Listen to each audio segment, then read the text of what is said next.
Running backs coach Jerry Mack has left the program, and he is headed to the NFL, to the Jacksonville Jaguars. Had to sit down with Austin Price. A lot of good things to say about his 3 seasons with Josh Heupel here in Knoxville and at the University of Tennessee, but that does create a hole in the coaching staff. Brent Hubbs, what is Tennessee losing in Jerry Mack, and who could be some names? I know it's hot board season. We had a post up there at Volquest.com yesterday. Who could be some names that Tennessee looks into filling that role? Well, let's talk first about Jerry Mack. I mean, Jerry Mack, when he arrived at Tennessee 3 years ago, nobody knew who he was, right? I mean, it's just okay. They hired a running backs coach who's got some head coaching experience, at the HBCU level.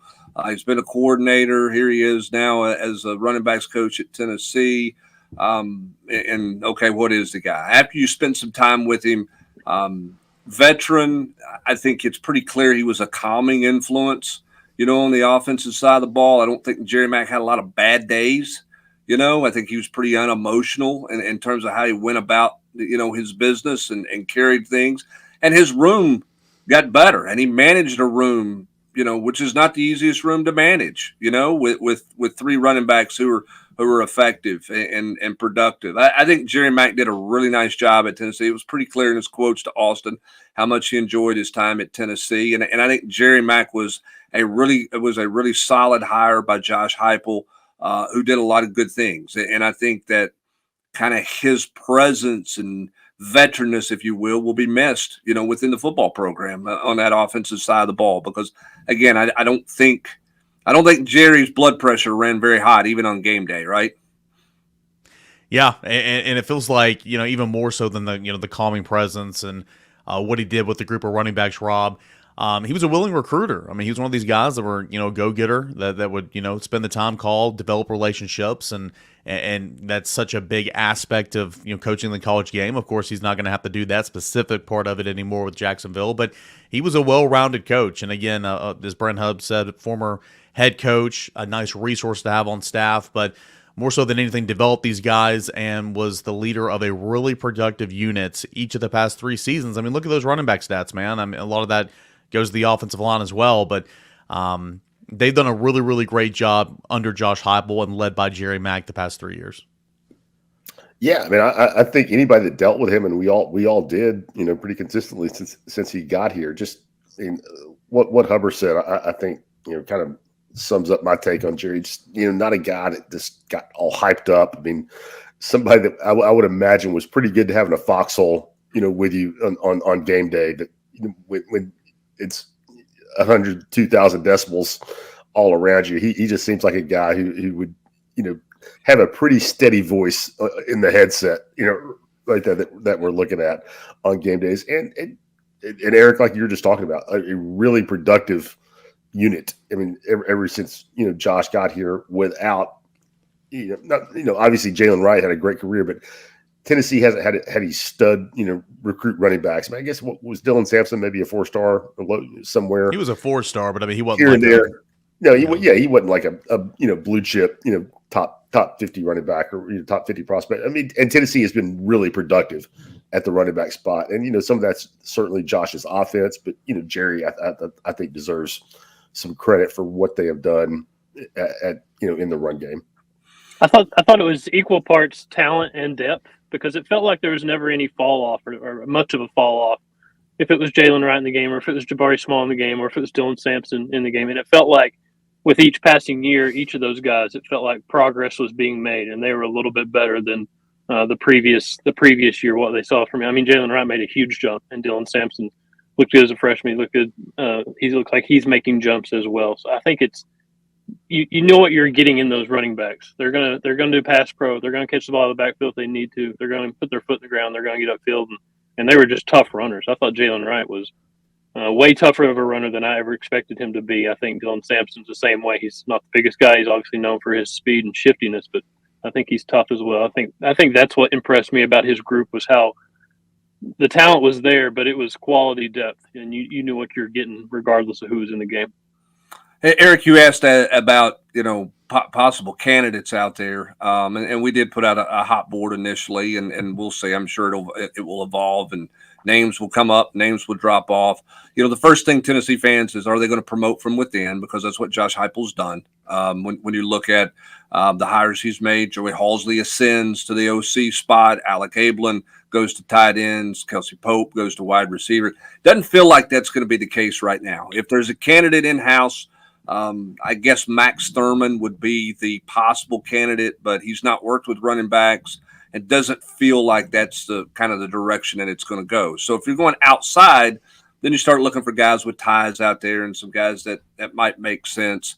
Matt Merritt was here for a year. Then he was with Golish at South Florida. He's just taken a job at Miami. He has moved a lot in a short period of time. I'm not sure he wants to make another move, to be at 4 places in less than 4 years. I'm not sure that that's what you want on your resume. We'll see. I mean, most running back coaches are making $500,000 plus a year. Is where salaries have gotten to for an established, Division I running backs coach. Now, I don't think Matt Merritt's going to make that at Miami, but you look at some of the other guys out there that's possible.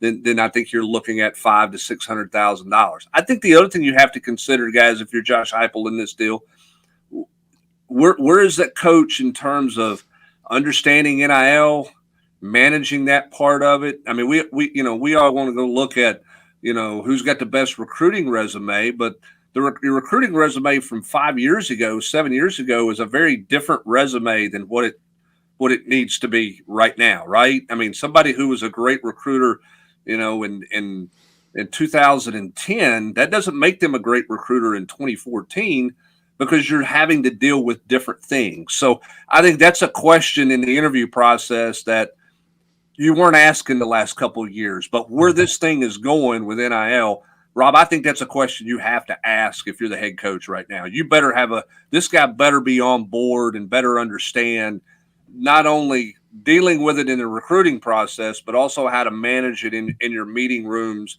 and that type of thing. And I think that's something that you better get a good answer on and better have a good handle on if you're Josh Heupel and you're making a hire here.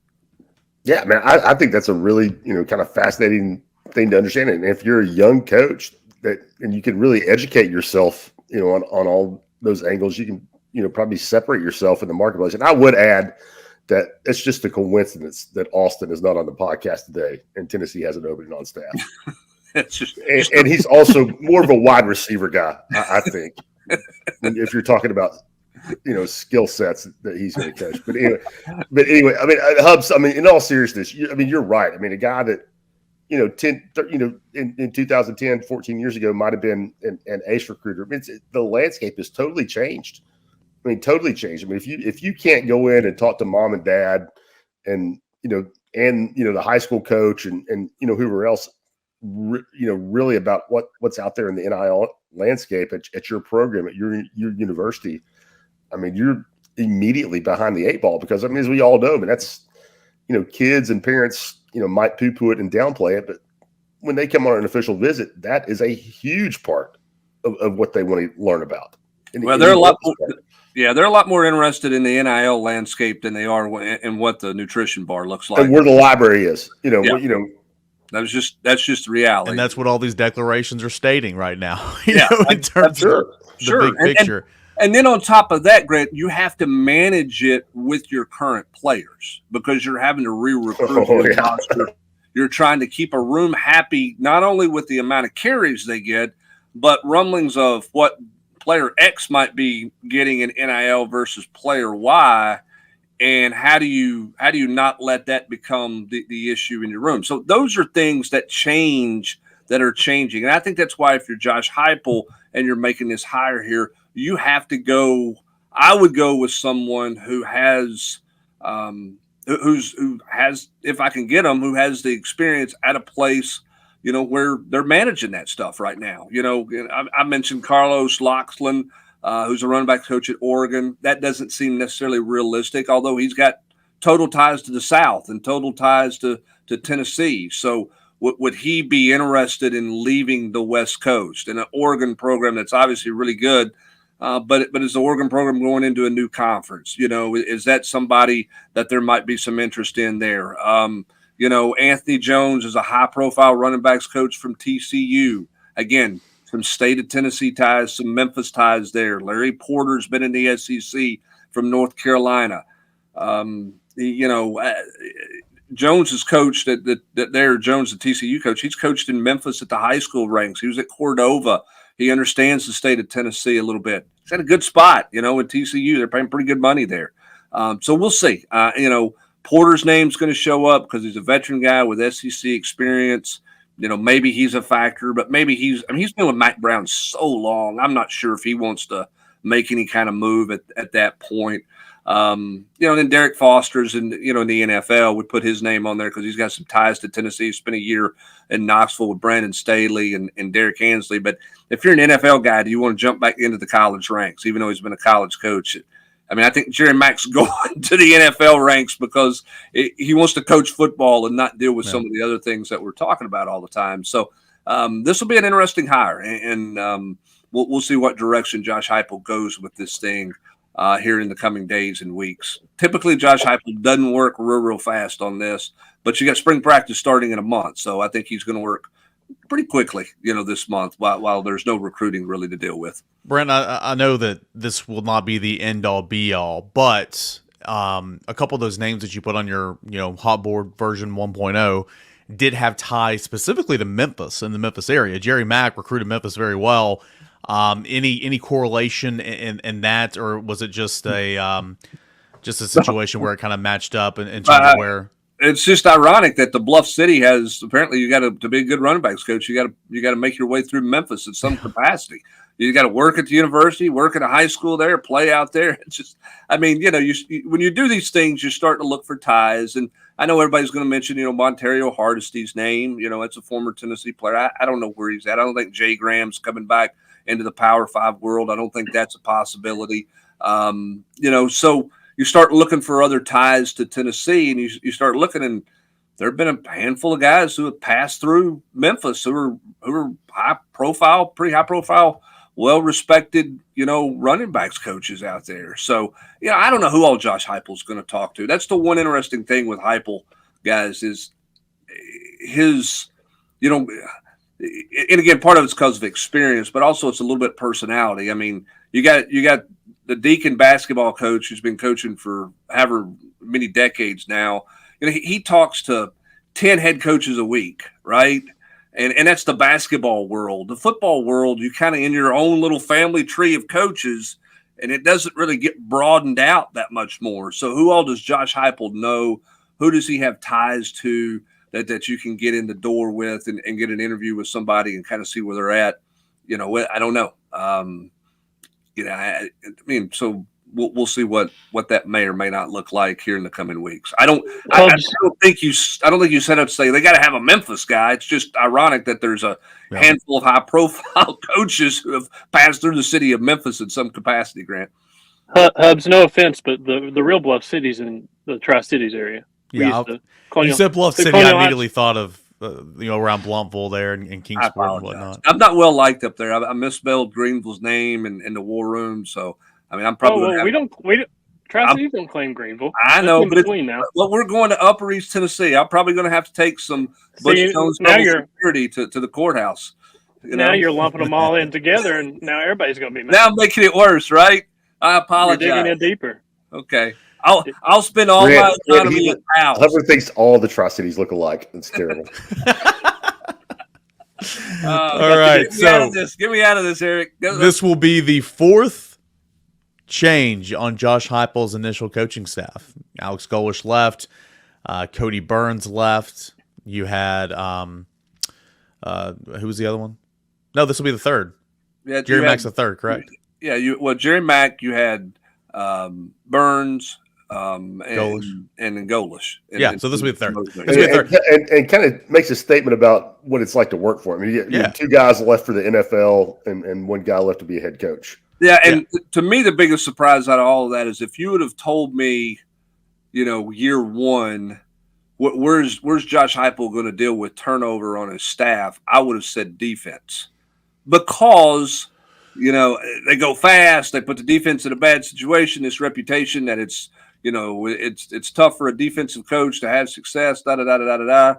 And the defensive staff to this point has obviously stayed intact and has done a really good job. And he's not lost coaches on offense because of disgruntledness. They've just had an opportunity to elevate themselves to a better position for themselves personally than what they previously had. So says a lot about the health of the program. I do think that, Rob. I think you're right. Knock on wood. Yes, knock on wood. I was we'll thinking what that looks like after an injunction and a trust lawsuit case. Yeah, I was thinking this will be the fourth change because there's been 3 positional changes on the offense side, but Halsey was already here. Nonetheless, we'll track it all at Volquest.com. Who's Tennessee's next running backs coach going to be? We will continue to look into that as the week goes on with spring practice just over a month away.